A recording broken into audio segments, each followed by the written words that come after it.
Ser mamá no es nada fácil.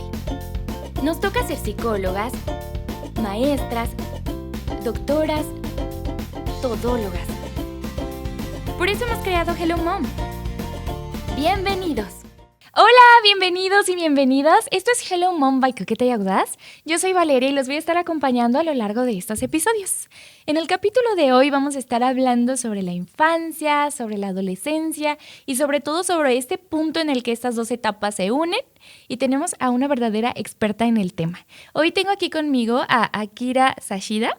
Akira estudió psicología, tiene una maestría en psicología profunda, ha hecho un montón de cursos, talleres y ha aprendido un montón sobre psicología clínica y por lo que pensamos que Akira es perfecta para platicarnos de este tema es porque ha dedicado la mayor parte de su carrera a trabajar con niños y con adolescentes y pues bueno, ya también en el proceso con algunos adultos. Entonces, bienvenida Akira. Muchas gracias. Gracias por invitarme y estoy muy contenta, muy emocionada. Qué bueno, muchas gracias por estar aquí. Gracias y a ustedes. Me gustaría empezar con una pregunta un poco personal. Sí, dime. Tu nombre es muy bonito y muy particular. Sí, gracias. Y creo que para abrir este tema y todo esto lo amerita, cuéntanos sobre la historia de tu nombre.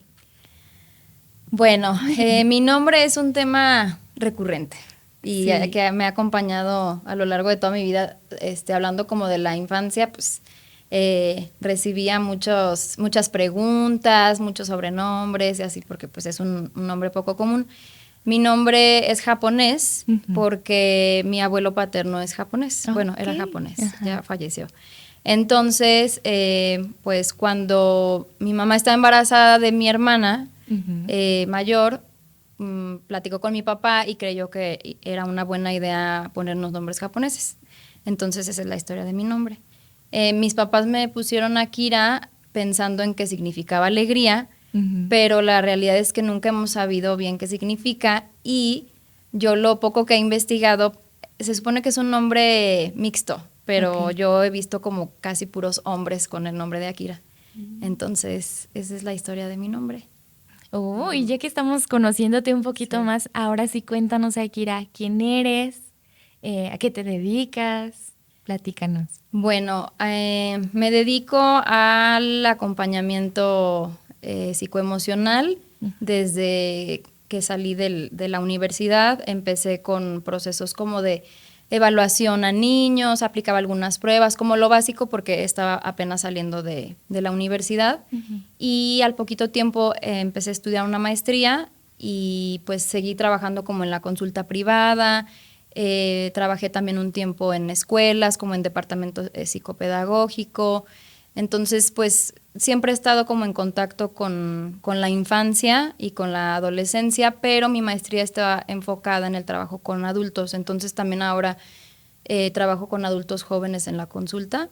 Y entonces, pues eso es a lo que me dedico. También doy talleres de como todo la identificación de emociones, doy pláticas para papás, talleres para mamás, entonces eso es lo que hago desde hace ya varios años. ¿Y de ti? ¿De tu historia, de la historia de Akira? Bueno, pues soy de León, toda mi vida he vivido aquí, toda mi familia vive aquí, soy la de en medio, tengo un hermano menor y una hermana mayor. Estudié toda mi vida en una misma escuela, en una escuela jesuita, en donde hice muchas amigas que todavía hasta la actualidad forman parte de mi vida. Y desde que estaba en la escuela, pues tiene todo el enfoque humanista y de servicio. Entonces siempre he tenido como mucho esta parte en mi vida.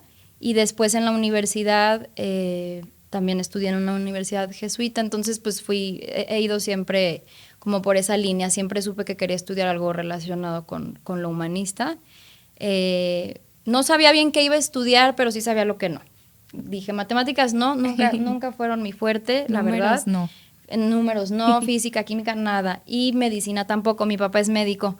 Entonces, pero yo soy súper miedosa con las agujas, la sangre. Ay, no. Con la sangre no tanto, pero por ejemplo, las inyecciones tenía fobia, ya ahorita ya no. Pero dije, eso no.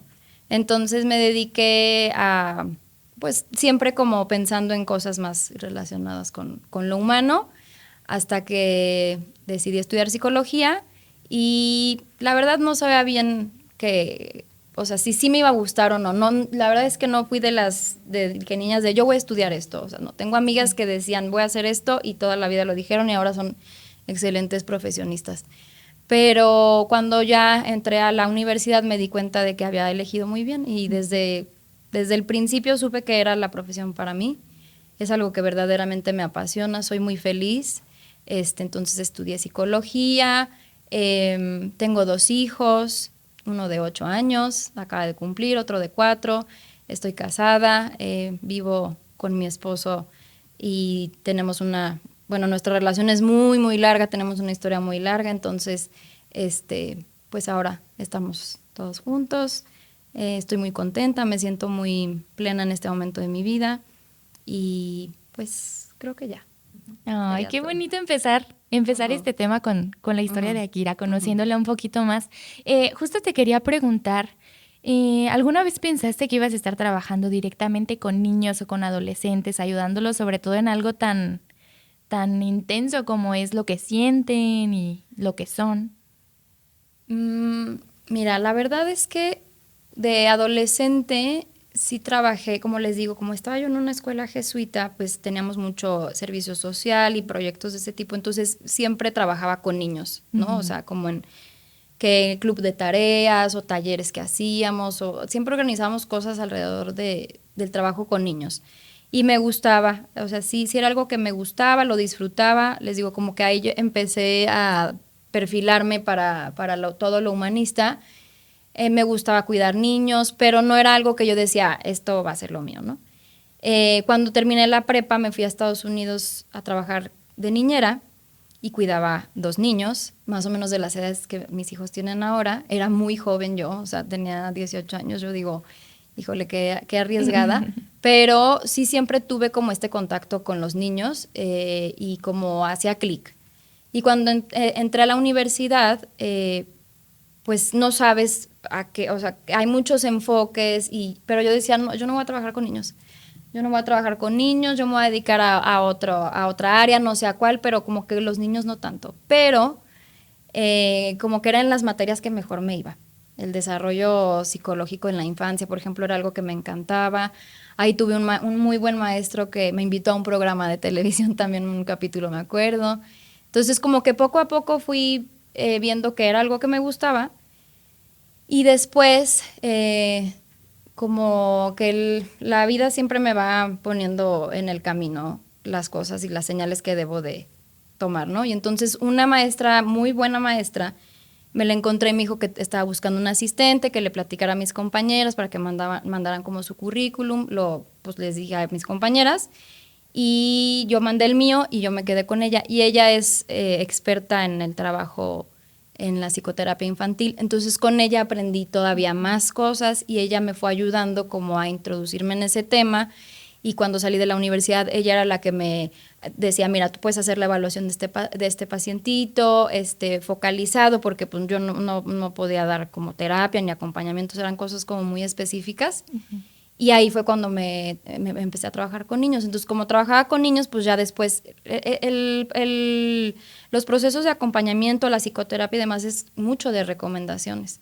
Entonces, pues ya yo trabajaba con un niño y luego me recomendaban y entonces fui trabajando con niños, hasta que la mayoría de las personas que me conocían me enfocaban como psicóloga de niños, pero en realidad pues trabajo con una amplia gama de edades.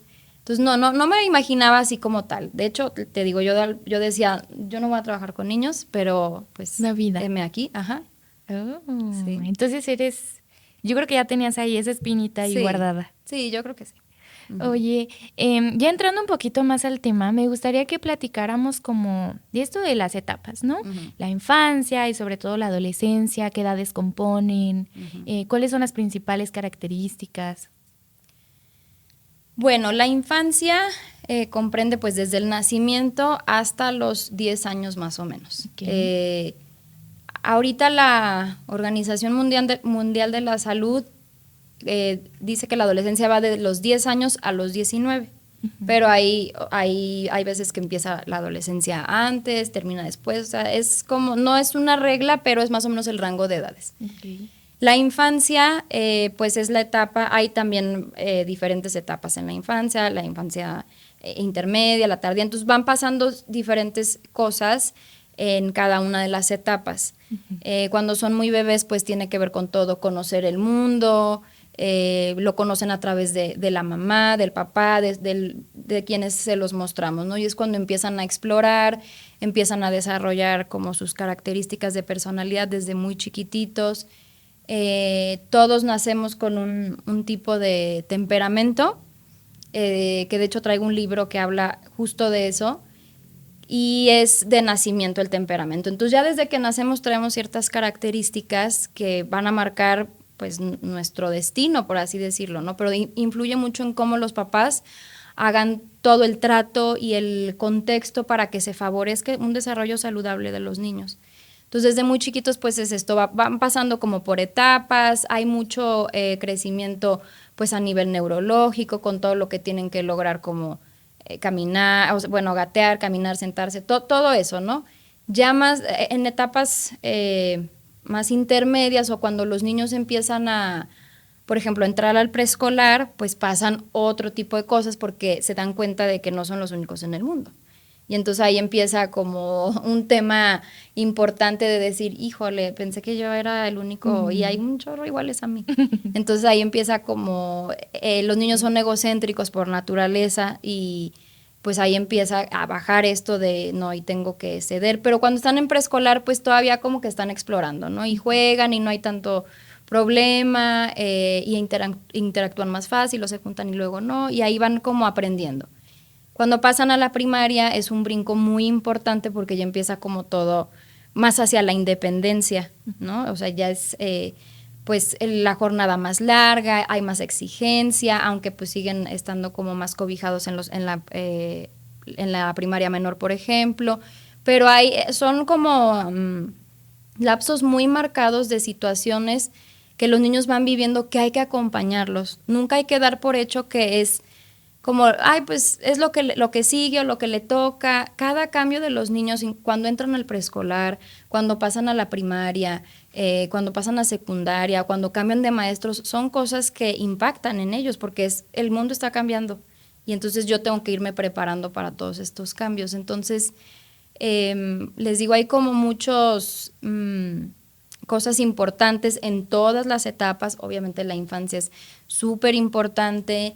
Es importante darles contención a los niños, darles seguridad, que tengan rutinas, procurarles un ambiente seguro, saludable. Nosotros como adultos somos los encargados de eso, ¿sí? O sea, no vamos a esperar que los niños por sí solos digan, me necesito dormir temprano, o me quiero lavar los dientes. O sea, no son cosas que nosotros como adultos les vamos a enseñar, les vamos poniendo límites para que al ir ellos creciendo puedan hacerlo solos, vayan aprendiendo sobre la responsabilidad y cuando crezcan pues puedan hacerlo. Entonces, pues creo que podría durar 5 horas hablando como de esto de la infancia, pero hablando como de la transición a la adolescencia, les digo, la adolescencia empieza más o menos a los 10 años y empieza con la pubertad.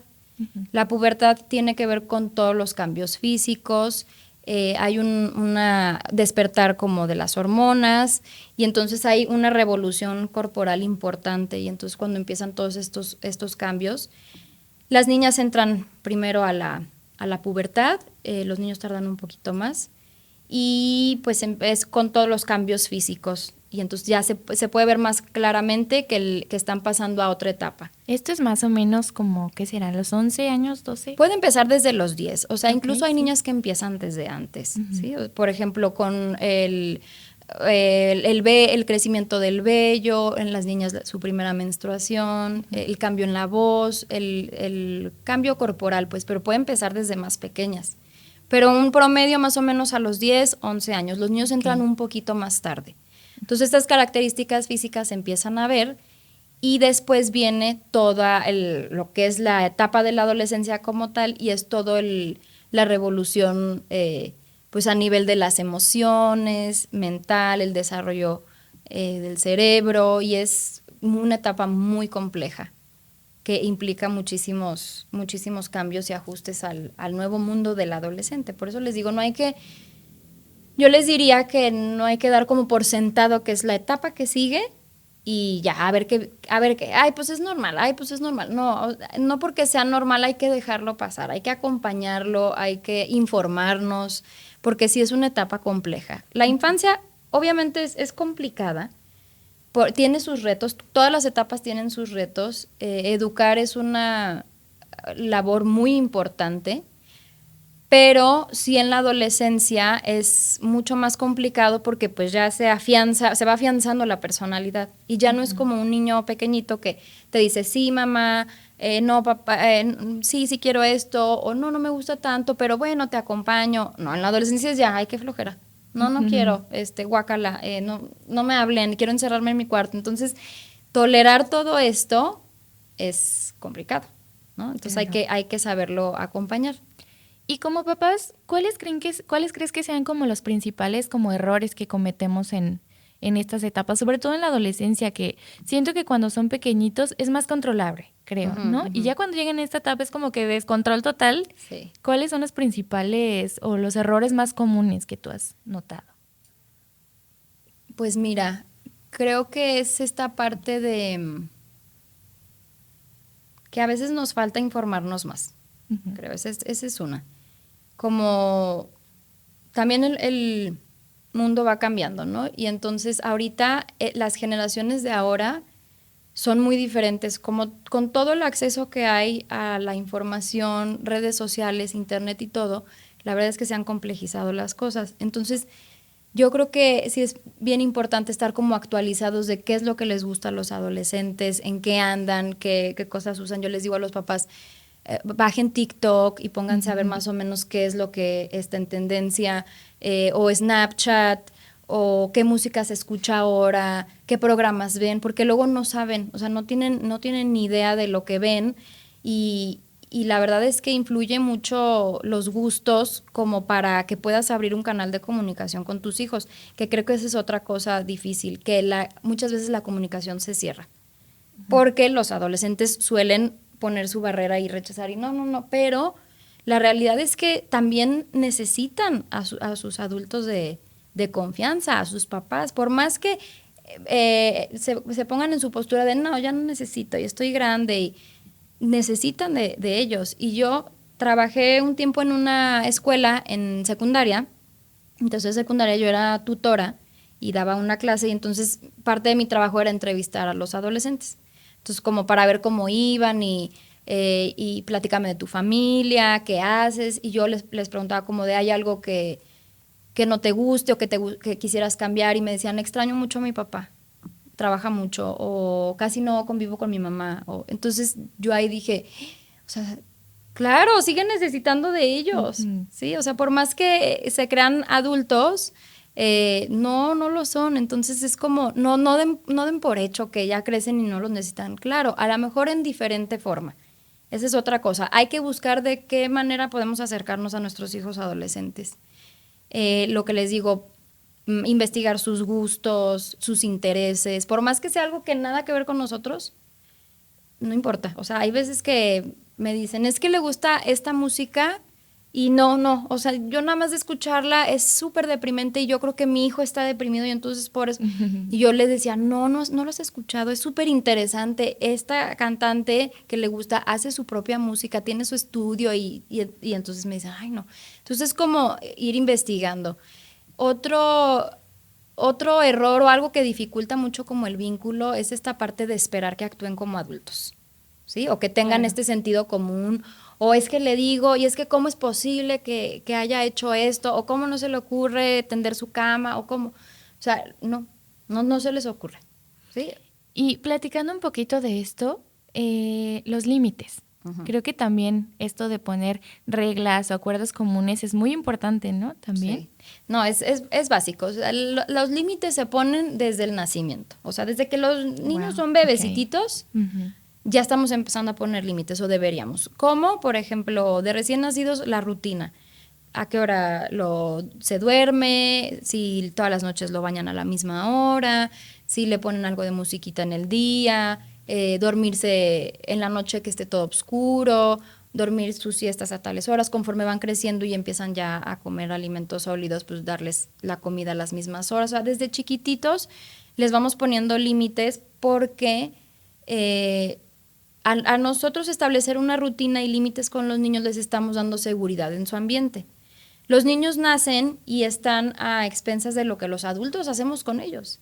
No saben, no saben cómo se maneja el mundo. Entonces yo siempre les digo el mismo ejemplo a los papás que van conmigo. Tú ahorita sales de aquí, te vas a subir a tu coche y te vas a ir a tu trabajo o te vas a ir a tu casa. Tú ya sabes qué vas a hacer, los niños no saben. Por eso es bien importante respetarles los límites y respetar como la estructura que tenemos.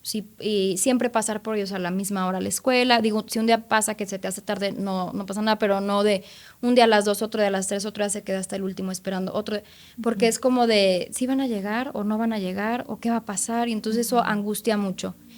Y respecto ya como a límites más claros, pues sí, siempre les recomiendo que desde pequeños tengan responsabilidades. Por ejemplo, toda la educación Montessori hace una propuesta de qué deberes podrían cumplir los niños según su edad. Ahí lo pueden buscar en internet. Hay tablitas desde creo que como los 2 años. Y son cosas tan simples como echar su ropa sucia donde va, recoger sus juguetes, poner la mesa, regar las plantas, darle de comer a la mascota, pero que tengan labores específicas y que todos los miembros tengan labores, porque pasa mucho que el hijo mayor las tiene, el hijo mayor de 7 años o 6 años, y el hijo pequeño de 3 años no. Entonces ahí es disparejo y entonces los grandes son como de, ¿por qué nada más a mí? Y entonces todos deben de tener responsabilidades y yo les digo que es como, a ver, hay que hacer entender a los hijos que todos colaboramos como en la comunidad familiar. Los padres trabajan, o mamá o papá se encargan de la comida o de los labores del hogar, y los hijos también necesitan contribuir a esto. Entonces, desde ahí también, o sea, que tengan responsabilidades, que tengan bien establecidos los límites, por ejemplo, ahorita con el uso de las pantallas, que tengan horas específicas y que también investiguen cuántas horas son recomendables por edad, que no les suelten el celular libremente, que tengan un horario para hacer tareas, para que todo esto que va desde la infancia en la adolescencia sea más fácil. Y los hijos sepan que ya tienen límites establecidos en casa, pero inevitablemente en algún momento van a rezongar los adolescentes. Claro. ¿Sí? Es como, es parte del desarrollo confrontar a los papás, porque muchas veces es esta parte que volvemos como a lo que dificulta o a los errores que cometerían los papás, es como esta parte de yo te digo lo que pienso o no me gusta esto, y luego los papás dicen no, y ni me digas, y ni no sé qué, y es, o sea, no, necesitan como mostrar su personalidad, sus desacuerdos y lo que van ellos sintiendo. Entonces sí es bien importante que tengan límites establecidos, que en casa si tienen pareja o si maternan solas o el papá está solo, no, como sea, pero que sí tengan como las mismas reglas, los mismos límites, y que sepan qué consecuencia va a haber si no se cumple esa regla. Porque luego pasa que rompen la regla y los papás ponen una consecuencia que nada que ver o que no pueden cumplir. Por ejemplo, no hiciste la tarea, no vas a ver la televisión 2 semanas o 3 meses y no se puede cumplir.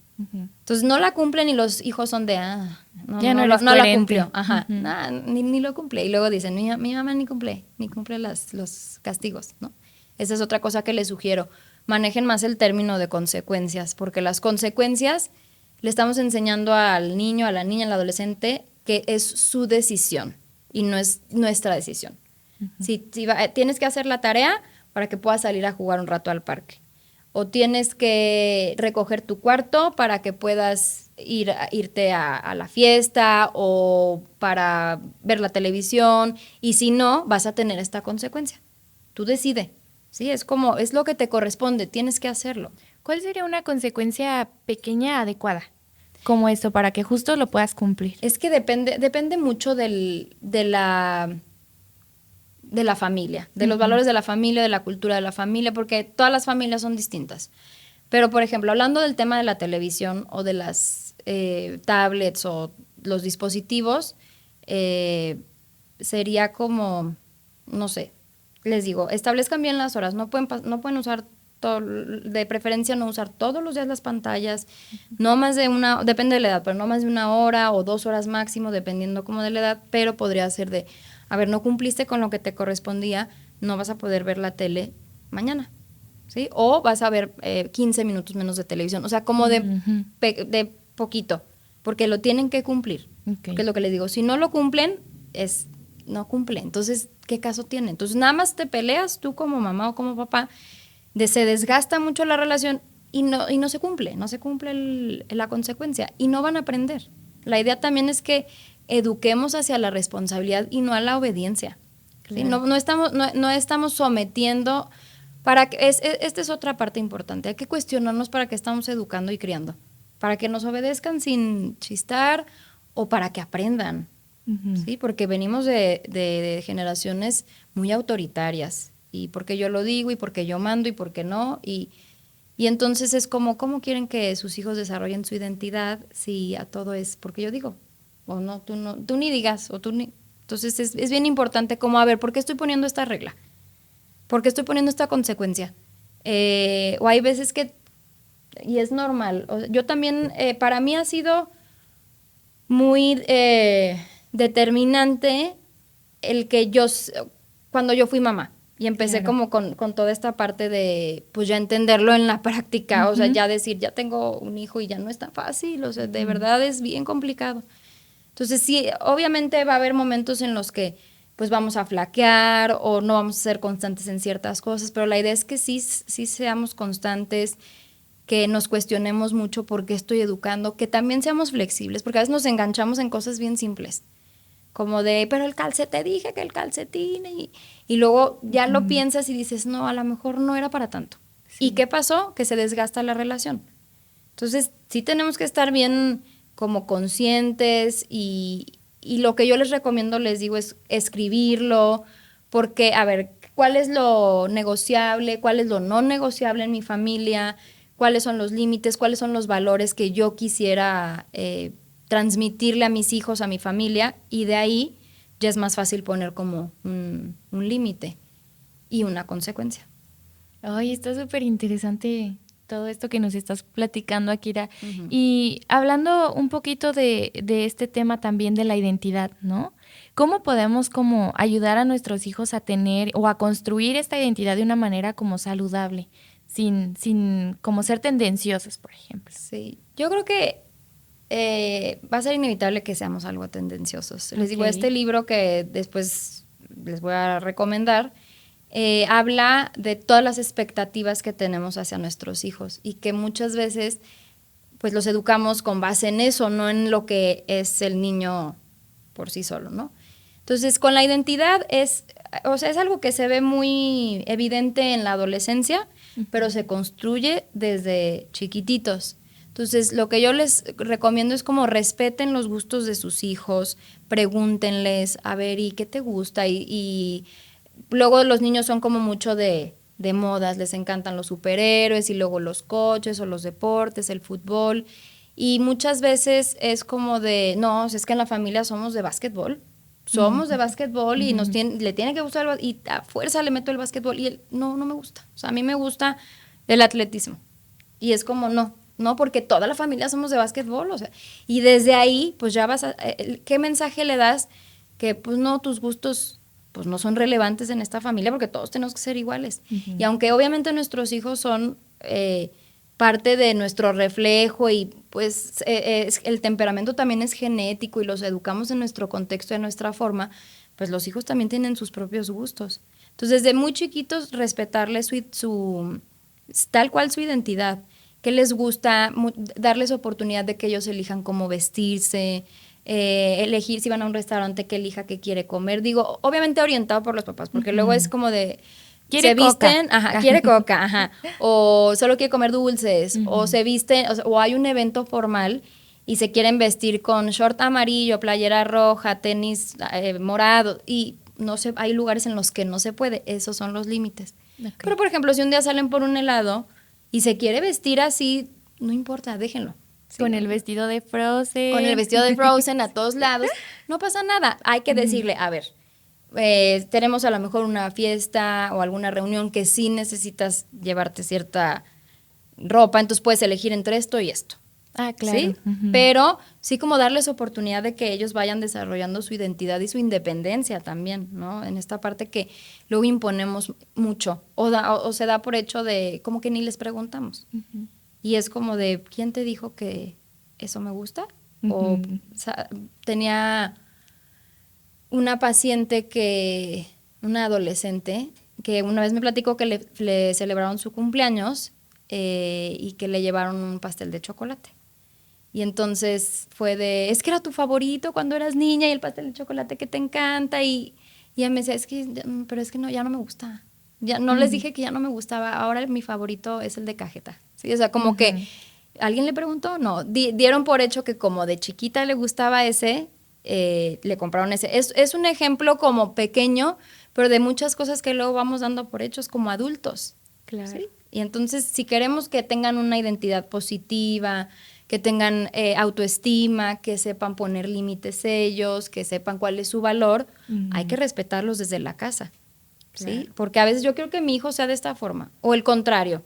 En la casa siempre hemos sido muy inhibidos, entonces yo quiero que mi hijo se defienda y sea seguro, y entonces diga, no me gusta esto, pero ¿cómo? Si en casa no son así, le estamos pidiendo algo que no es.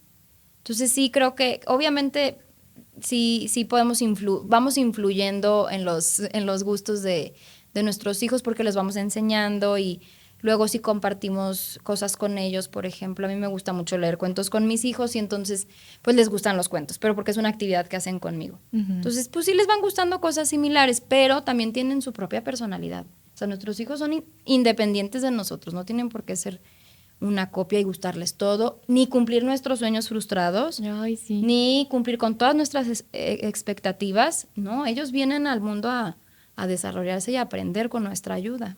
Sí, a veces como papás, hasta tú mismo le vas poniendo etiquetas a tus hijitos, ¿no? Exacto.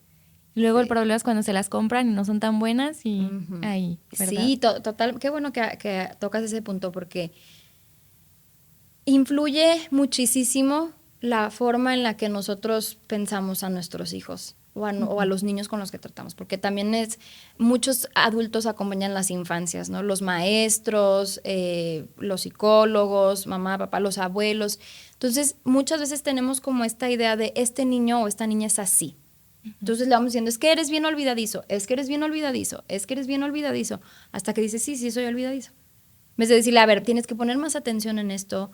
Y muchas veces pasa con como dices, con las etiquetas negativas, pero muchas veces también pasa con lo positivo de eres el más inteligente de todo el mundo. Claro. El niño más inteligente o la niña más hermosa y más inteligente. Entonces luego es como, no puedo fallar. ¿Sí? Entonces claro que influye muchísimo en cómo los etiquetamos. Hay que tener mucho cuidado con eso. Porque sí es real. Hay algo que se llama efecto Pigmalión, que justo acabo de hablar de eso en mi Instagram. Y entonces tiene que ver con la mitología griega, era un escultor que creó una escultura de una mujer y se enamoró tanto de ella y estaba como tan involucrado con ella que se convirtió en una persona, la estatua, ¿no? Entonces viene de ahí, pero tiene que ver con todo el efecto que tiene lo que los otros piensan de nosotros y lo que nosotros pensamos de los demás. Entonces, yo pienso que ese niño es de esa forma. Entonces, yo actúo de cierta manera con él a través de ese juicio y luego él actúa, o sea, él responde a esto y entonces es un ciclo, ¿sí? De todo lo que, no, es que él es de esta forma. Y muchas veces pasa como en el salón, hay investigaciones como de que un psicólogo, no recuerdo ahorita bien el dato, lo acabo de escuchar, pero no estoy segura de quién fue, pero que les dijo a los maestros que aplicó un examen de inteligencia y que les dijo, estos son los 10 alumnos más destacados y son los que tienen un coeficiente así súper alto. Entonces los maestros, pues ya, empezó el ciclo escolar y a ellos fue a los que les fue mejor a estos 10. Y después el psicólogo dijo, no hice ningún examen.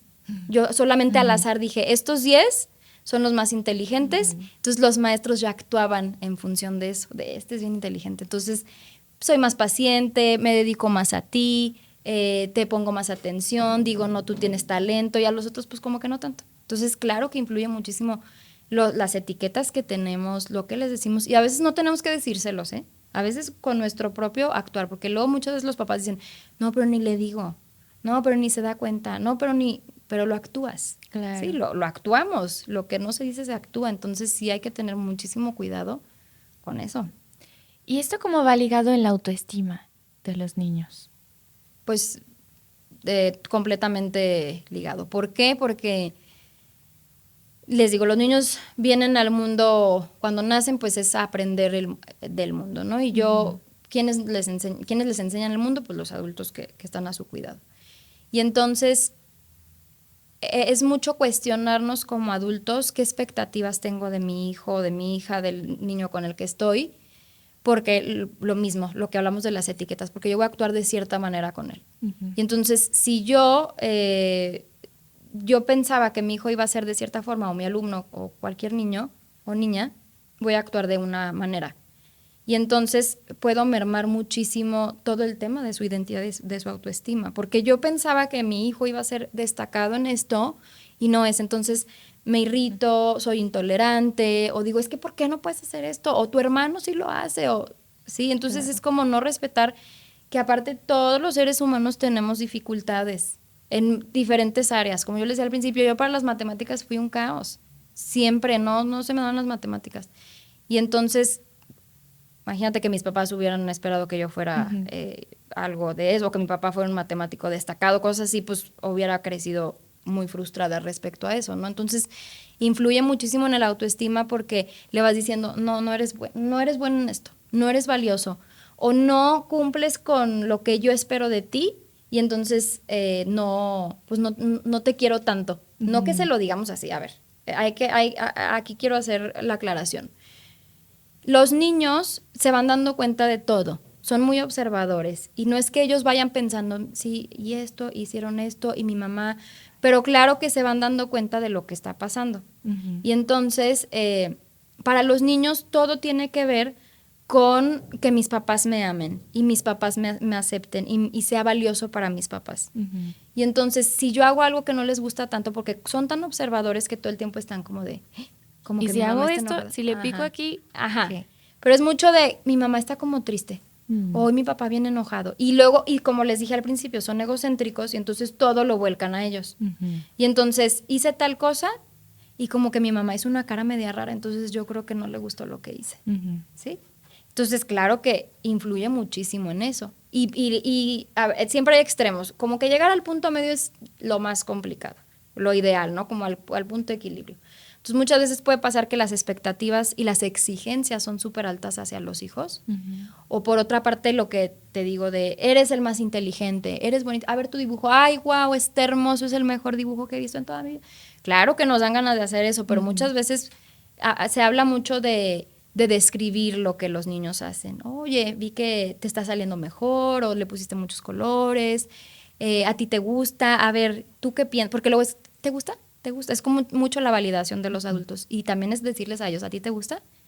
Claro. No me gusta tanto. O sí, ay, qué bueno. O no, pero es que aquí no. Entonces tienes que practicar para mejorar esto. Sí, o sea, como también regresarles las preguntas a los niños para que se piensen a ellos mismos. Y empiecen como, me gusta esto, soy bueno para esto, se me dificulta esto. Pero luego muchas veces volvemos a lo mismo. Es por las mismas etiquetas que les imponemos los adultos. El ejemplo, vuelvo a lo mismo, con las matemáticas. Hay veces que los niños no son malos para las matemáticas. Hay veces que o el maestro o la maestra no es como del estilo, a lo mejor, del aprendizaje del niño, o es como de las matemáticas son súper difíciles y se bloquean, y no es necesariamente que sean malos. Y entonces es como, te digo, toda la intervención que hacemos como adultos y la responsabilidad que tenemos para ayudarlos a tener una identidad positiva. Y la identidad positiva tiene que ver con que también sepan cuáles son las cosas que les cuestan trabajo, sus áreas de oportunidad. Vuelvo al tema. No es que todo sea perfecto, ni queremos que nuestros hijos sean perfectos, ni que siempre estén felices. Eso es bien importante. Muchas veces es como, y ustedes véanlo, si tienen adultos, amigos o amigas que sean mamás o papás, y es como, ¿cuál es tu objetivo? ¿Qué te gustaría lograr con tus hijos? Y que sean felices. Y no se puede. No van a ser felices. La vida está hecha de dificultades, dolor, problemas, pérdidas, frustración, y no podemos ser felices todo el tiempo. Y también muchas veces como adultos esperamos que los niños siempre estén felices. Y tiene que ver, a ver, no digo que sea malo, pues, o que lo hagan con mala intención, porque muchos papás luego se angustian mucho y me dicen, es que no, y tuvo un día pésimo y entonces me preocupa, y yo, tú no tienes días que te levantas y dices, ay, o sea, hoy estoy de súper malas, o no tengo energía, o no, simplemente no me siento bien. Pues así también pasa con los niños. Con los adolescentes más, ¿verdad? O sea, ellos sí tienen cambios así en el estado de ánimo mucho más marcados. Pero también no esperar que siempre nuestros hijos estén bien, estén contentos, responden a todos, sí, wow, me encanta. No se puede. También tolerar sus momentos malos, la expresión de sus emociones negativas abona a una buena autoestima. ¿Por qué? Porque los niños se dan cuenta que en sus peores momentos sus papás los siguen amando. ¿Sí? No tengo que estar siempre feliz o siempre amoroso o siempre de acuerdo con mis papás para que me amen. Si un día estoy enojado, si algún día algo no me parece, o estoy triste, o no quiero hacer la tarea, de todas maneras me van a querer. No valgo solamente cuando estoy feliz y estoy contento, porque luego muchas veces ese es el mensaje típico, no llores, o ay no, te ves tan feo enojado, o sí, ya, mira, ponte feliz. No, o sea, no va por ahí. Tiene que ver con todo, y a ver, venimos de generaciones en las que pues las emociones estaban totalmente reprimidas e invalidadas no, los niños ni se dan cuenta, ni sienten, ni son felices. No, los niños tienen todo el repertorio emocional completito desde que nacen así, tienen el paquete completo, pero no saben cómo identificarlas, cómo gestionarlas, entonces tenemos que ayudarlos. Si los aceptamos en sus peores momentos, pues, ¿qué es lo que a un niño le da una buena autoestima, una identidad positiva? El sentirse amado. No digo que berrinchazos y groserías y gritos bueno, no pasa nada, tengo que aceptarlo en sus mejores momentos. No es así. Hay que poner límites, volvemos a eso, ¿no? Es como, a ver, no me puedes gritar, me estás hablando de una forma que no es correcta, entiendo que estás enojado, pero tenemos que buscar otra forma para que saques tu enojo. Eso de los berrinches creo que es algo bien importante, ¿no? ¿Qué tenemos que hacer? Luego no sabemos si acostarnos en el piso también a llorar con ellos y regañarlos y esperar a que se calme. ¿Qué es lo ideal en esa parte? Híjole, es que podríamos durar también otros 5 horas hablando del tema de los berrinches. Pero a ver, voy a tratar de ser lo más concisa. Sí. Los berrinches, y que se le conoce normalmente como los terribles dos, y que a mí se me hace feo que les digan así, porque es una etapa también muy bonita. Yo ya pasé por eso, entonces a lo mejor ya no me acuerdo tanto y por eso digo, pero sí es una etapa linda porque es cuando empiezan los niños a darse cuenta que son como independientes. Ya no soy como una extensión de mi mamá. Yo ya tengo como mis gustos y entonces empiezan, no. Es de las primeras cosas que dicen bien chiquitos, sí. No quiero, no. Entonces, ¿por qué? Porque es como de, mi palabra tiene poder. Sí. Y puedo decir que no. Ya ahí no es todo. Ajá. Ahí es cuando te dicen, ya no soy bebé. Ajá. ¿Sí? O me da muchísima ternura que van en el súper o algo y, mira, mamá, un bebé. Y ellos son bebés, ¿no? Nada más que está, sí. O sea, el de al lado tiene 1 año y él tiene 2. Entonces, claro, es como, ya estoy grande, ya puedo decidir. Y no quiero esa playera. Y yo quiero, los típicos memes que vemos de, mi hijo lloró porque quería el sándwich en triángulo, claro. Y se lo corté en triángulo, pero lo quería cuadrado, ¿sí? Pero ¿qué pasa? Que empieza como toda esta parte de definirse. Entonces, por eso puedo decir que no. Y entonces, en mi ambiente con mi mamá, con mi papá, me siento seguro y entonces puedo decir que no. Y no quiero, y no me gusta, y luego ya empiezan a hablar y todo cuestionan y así. Pero el tema de los berrinches es que siempre da un mensaje el berrinche, ¿sí? ¿Qué mensaje quiere dar? Pues que a lo mejor el niño está frustrado, que está cansado, que tiene hambre, que quiere algo. Muchas veces tiene que ver con el tema de la frustración. Los niños se rigen por el principio del placer, que quiere decir que si yo quiero esto, lo quiero ahorita y a como de lugar, lo quiero ahora. Yo quiero desayunar helado y voy a hacer todo lo que esté en mis manos para desayunar helado. Así me digan, no, y entonces ya me voy dando cuenta que a la quinta llorada ya me dan el helado, ¿sí? Entonces ellos son muy observadores. Y entonces ahí volvemos al mismo tema de los límites, no puedes desayunar helado, necesitas tal cosa, ¿sí? Pero muchas otras veces tiene que ver con sus necesidades fisiológicas. Muchas veces pasa cuando están cansados de que no durmieron su siesta o que está próxima a su siesta, o que tienen hambre, o que están cansados o están como saturados y necesitan un momentito solos. En este libro también habla de algo así, como de observar sus momentos y decirle, a ver, estoy viendo que te estás poniendo irritado, ¿quieres que nos vayamos a un lugar más silencioso? Digo, no siempre se puede, y lo que les platico es como el escenario ideal o lo más romántico, ¿no? Pero sí es como irlo pensando. En el momento del berrinche es muy difícil. En el momento del berrinche no se pongan a sermonear, ni se pongan a negociar, ¿sí? O sea, no, en ese momento lo que tenemos que hacer es salvaguardar la integridad de nuestros hijos y la nuestra y la de la demás gente. ¿Qué quiere decir? Que no se vayan a lastimar, que no vayan a lastimar a alguien, que no se pongan en peligro. Entonces, pues eso es lo que tenemos que hacer. Y acompañar. Lo ideal es que se acompañe al niño en el berrinche. O sea, no sé, puede ser que el niño esté ahí y tú estás acá y o si permite que lo toques, lo puedes tocar y decirle aquí estoy y ya, cuando termine todo, porque es una descarga, el berrinche es una descarga. Porque es lo que te digo. Los niños vienen con el paquete completo de todas las emociones. Entonces, cuando empieza, y justo a los 2 años luego dicen que son como mini adolescentes, ¿no? Es como la primera adolescencia. Porque tal cual, luego contestan unas cosas y tienen una así de que posturas o se enojan. Y entonces es como, tienen que descargar todo esto que traen.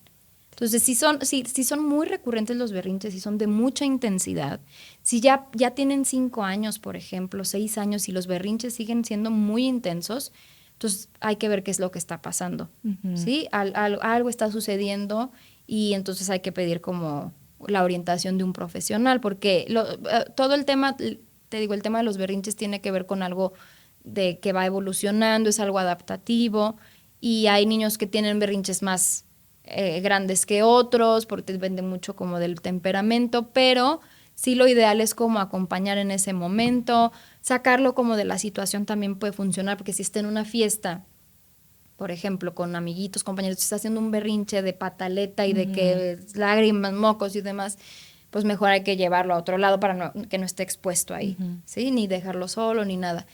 Y ya a lo mejor después, como decirle, oye, creo que estabas así porque tenías sueño, ¿no? Y luego muchas veces pasa que, oye, pero es que ya te estás poniendo así porque tienes sueño. No tengo sueño. Ay, sí. Y se enojan, pero el triple. Y las mamás me dicen, es que le digo y se enoja. Y a los 2 minutos se duerme. Ajá, exacto. Y me dicen, pero es que le digo y me dice que no. Y yo, sí, o sea, es algo de práctica, es poco a poco. Luego ellos ya dicen, creo que tengo sueño, ¿sí? O tienen hambre. O sea, como ir viendo qué es lo que les pasa. Y luego también después decirles, a ver, yo sé que querías la paleta, pero no puedes comer paleta. Aunque tú te pongas así, no te la voy a dar. Pero tenemos que ser bien firmes y cumplirlo, ¿verdad? Porque hay veces de que ya. Eso es lo toma, difícil. eso es lo difícil. Y va a pasar, ¿eh? O sea, tampoco no somos perfectos. Hay días buenos y hay días no tan buenos. Y hay días que por nuestra paz mental, ok, está bien, quédate 10 minutos más en la televisión. No pasa nada. La vida también tiene que ser flexible. Pero si un día sí, al otro no, luego es sí, luego no. O sea, es como un descontrol y es de, pues siempre me salgo con la mía, de todas maneras. Entonces sí es bien importante que seamos constantes y que en el berrinche identifiquemos cuál fue la razón. No siempre se puede saber, ¿eh? A veces tiene que ver con muchos factores. Por ejemplo, otro que se me ocurre es cuando van a tener un hermanito. Y entonces ahí, híjole, es muy difícil para ellos. Entonces ahí son mucho más irritables, sensibles. Entonces hay que ver por dónde va la cosa. O si se cambiaron de casa, o si hubo una pérdida, cambio de escuela. O sea, como que sí podemos ir rastreando por dónde va el tema y tenemos que observar. Entonces sí es como de, creo que hizo berrinche por esto. A ver, entonces aunque pensemos que no entienden, todo entienden y los vamos enseñando. Por eso te digo, ¿tienes sueño? No tengo sueño. No, y hay que... Pero también es como, no es como todo que siempre sea sueño, ¿verdad? Porque luego se puede justificar todo con que tienes sueño y puede ser un problema mayor. Entonces, pues eso sería así como una pizca del tema de los berrinches.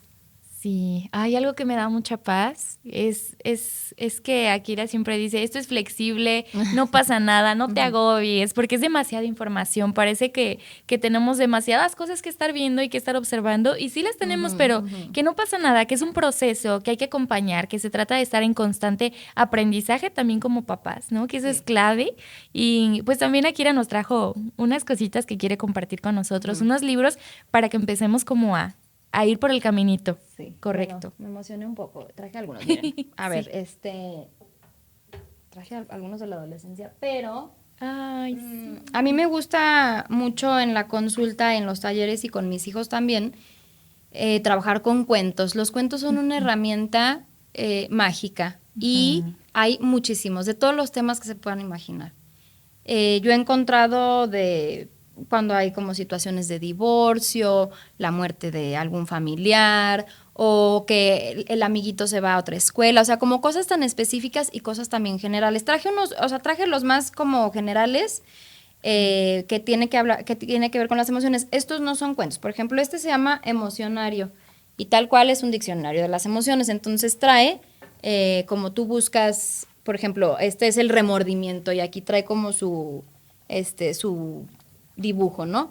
Y entonces lo pueden ir leyendo. Este es como para niños más grandes. Ok. Sí, para niños más pequeños no lo traje, pero está El monstruo de colores, que ese es el más básico y de los más famosos, ese es muy bueno, porque trae como las emociones básicas desde pequeños, pero pueden irse a cualquier librería y hay un chorro de libros que hablan sobre las emociones. Les sugiero que vayan a la librería, agarren cuentos que les llamen la atención, los lean antes de dárselos a sus hijos y pues hay muchos. Entonces les digo, este es como para niños un poquito más grandes, porque sí está más elaborado, ¿sí? Ok. O sea, trae la definición, trae un ejemplo y pues es como de consulta, digamos. Y luego está que este también está muy padre. Ay, Dios. Que se llama El emocionómetro del inspector Drilo. Entonces, este es como para un poquito más pequeños. Déjenme lo abro para darles un ejemplo. Entonces, aquí habla como de todo, de qué van las emociones, de qué se tratan, los niveles que hay. Trae dibujos pues muy amigables con los niños. Y al final, a mí lo que me gusta mucho de este libro es que trae como una escala. Y entonces trae, por ejemplo, tristeza, cómo sientes mucho, poco, medio, y aquí trae como una para moverle. Ay, no puedo. Todas estas lecturas recomiendas que lo hagamos como acompañados, Sí. porque luego es como de que sí, un cuento, léelo. Sí, no, acompañan Totalmente. justo platiqué eso con unos papás en estos días, como de, yo lo que recomiendo mucho es en las noches, Ajá. que lean cuentos con sus hijos, y me decían, sí lo hacemos, agarramos un momentito y como mi hijo ya sabe leer, pues él lee y yo, sí, está padre, pero también es bonito que les leamos los cuentos, aunque ya sepan leer, Ok. ¿sí? Y también a veces puede ser que ellos nos lean el cuento, pero que sean cuentos que hablen como de un tema en específico, por ejemplo, o todas las noches pueden leerles un fragmentito de algo, no sé, pero sí que sea como una dinámica linda y sí leer con ellos, sí es algo que les recomiendo. Aquí traigo otros como más más generales. Eso es para los papás. Ok. Como este se llama El cerebro adolescente. Este está más pesadito, pero está muy interesante. Este lo escribe una neurocientífica que es mamá. Entonces habla de cómo va viendo el cambio de sus hijos de la niñez a la adolescencia y todo lo que pasa en el cerebro. Les digo, está un poquito más pesado. Hay otros que son como más ligeros, como guías del cerebro del adolescente, pero sí les recomendaría que para la adolescencia, por ejemplo, sí se busquen un libro de todo el desarrollo del cerebro. Okay. Y yo se lo recomiendo a todas las personas. Se llama El Código del Niño y este es el que habla como de los diferentes tipos de temperamento. Y entonces aquí empieza como de cómo nuestras expectativas van pues no cambiando el rumbo, pero sí influyen muchísimo en cómo se van desarrollando nuestros hijos. Y lo que me gusta mucho de este libro es que trae un cuestionario en el que tú vas identificando cuál es el tipo de temperamento de tus hijos y después trae uno para los papás. Entonces son diferentes mediciones. Por ejemplo, qué tan introvertido o extrovertido es nuestro hijo.